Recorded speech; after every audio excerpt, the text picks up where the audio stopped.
Salut à tous, Thierry Nguyen pour Shimano France. Alors aujourd'hui j'ai l'ambition de vous parler en fait des différentes familles de moulinets chez Shimano. Je ne vais pas vous parler des nouveautés ou quoi que ce soit, mais au travers de toutes les portes ouvertes et salons que je peux réaliser, je m'aperçois qu'il y a plein de gens qui sont un peu paumés dans toute la nomenclature, dans tous les modèles, etc., toutes les fonctions, les options.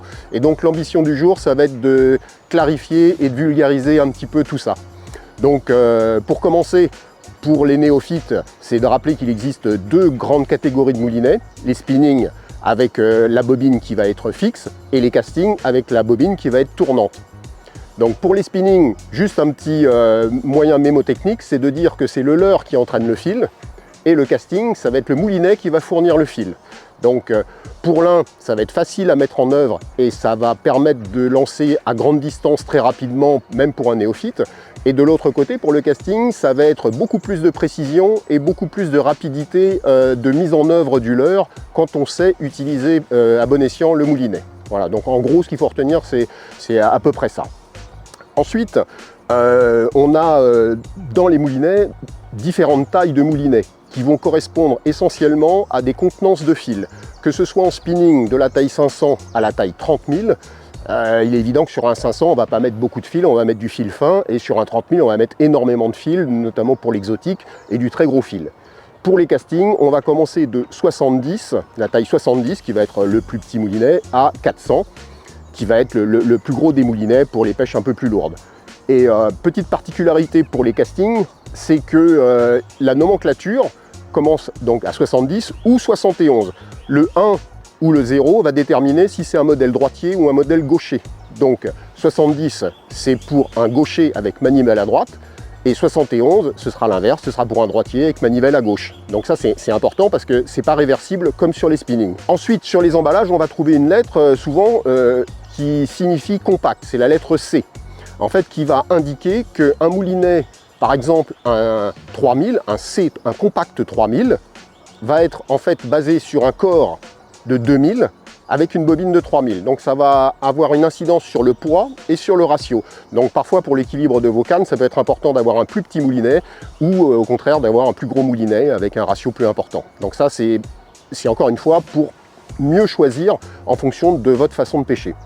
Ensuite, on va avoir des bobines plus ou moins creuses, qu'on va appeler S pour shallow, bon, c'est des anglicismes, mais là on ne peut pas y échapper, ou SS pour super shallow, c'est-à-dire que plus vous allez pêcher avec des fils fins, plus vous allez avoir une bobine qui ne va pas être creuse, pour en mettre le moins possible, parce que le fil fin, il ne va pas remplir une bobine en mettant 100 mètres, c'est impossible. Donc vous devrez à ce moment-là prendre une bobine shallow, une bobine super shallow pour rentrer 100 ou 150 mètres de tresse très fine. Par contre, au contraire, si vous pêchez avec du fil très gros, c'est pas la peine d'aller sur du shallow parce que vous mettrez trop peu de tresse ou de nylon dessus. Vous avez ensuite les tailles M comme médium qui vont être, elles, un intermédiaire entre la bobine très creuse et la bobine shallow. Bon, bah là, après, je pense que c'est un passe-partout. Voilà. Autre caractéristique super importante, c'est la vitesse de récupération. Sur les moulinets sont indiquées souvent les vitesses de récupération autour de manivelle. Et en fonction de différentes options, vous pouvez avoir le modèle standard avec une récupération classique. Ensuite, vous pouvez avoir le modèle HG, High Gear, donc récupération amplifiée. Et ensuite le XG, le Extra Gear, donc qui va être encore amplifié.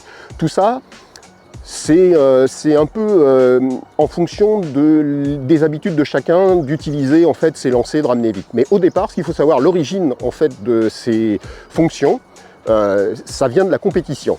Pourquoi? Parce qu'en fait, les compétiteurs, quand ils pêchent, souvent, comme ça vient du Japon, des États-Unis, ils pêchent le bass principalement. Donc ils vont avoir l'envie de poser un leurre, de pêcher sur 2 mètres et ne pas pêcher les 15 mètres qui suivent. Donc ils ont besoin d'une récupération super rapide pour revenir au bateau ou sur le bord et replacer le leurre le plus rapidement possible dans la zone qui a été choisie.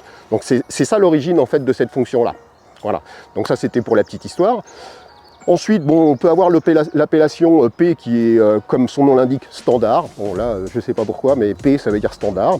Ensuite, on peut trouver l'appellation XT qui va être Extra Tune. Donc ça, c'est surtout sur les castings. Extra Tune, ça va être un moulinet qui va être vraiment minimisé au maximum en termes de taille et inclure le maximum de technologie à l'intérieur. Donc on le trouve par exemple sur le SLX DC XT. donc qui est vraiment un petit modèle en 70 ou 71, mais qui contient le maximum de fonctionnalités technologiques. Et puis on peut avoir aussi le terme DC sur les castings qui signifie Digital Control. Ça on en parlera un petit peu plus tard quand on va évoquer les moulinets casting en fait, et qui est l'incorporation d'un processeur dans le moulinet pour gérer la vitesse de rotation de la bobine. Voilà, donc pour cette première on va dire présentation, on a fait un petit peu le tour de la famille des moulinets en général et des appellations qu'on peut trouver sur chacun des moulinets. On détaillera ensuite tout ce qui va être propre aux technologies d'engrenage, de, comment dirais-je, de fluidité, de confort et d'efficacité.